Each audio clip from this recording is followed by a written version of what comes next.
Hi everybody, Kevin here from Sienci Labs. I'm the lead software developer here, and today I'd like to talk to you about the SD card utility in gSender.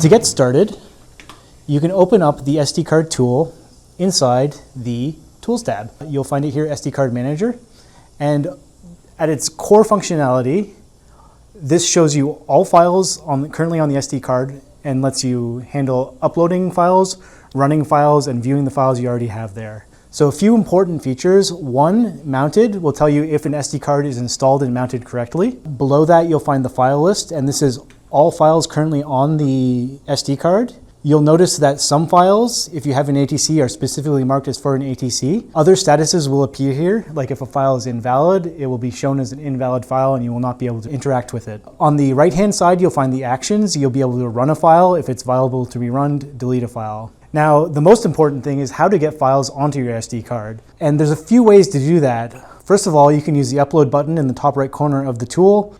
Click Browse and select the file you want to upload and just hit OK. And it'll upload it directly to the SD card.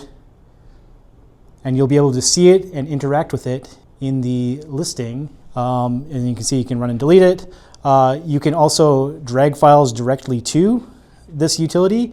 And you can also drag files directly to the file listing, and that will also upload. If you want to run a file, there's a few benefits to this. One, it bypasses the gSender controller directly, and it'll just run directly on the board itself. So you could even unplug your computer at that point and it would just run.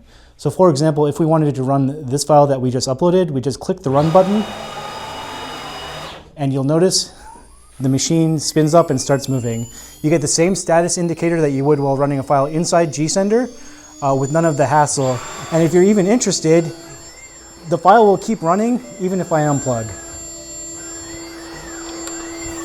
At any time, if you want to stop an SD card file that is currently running, you can use the stop button directly inside of gSender and just tap that and the file will stop.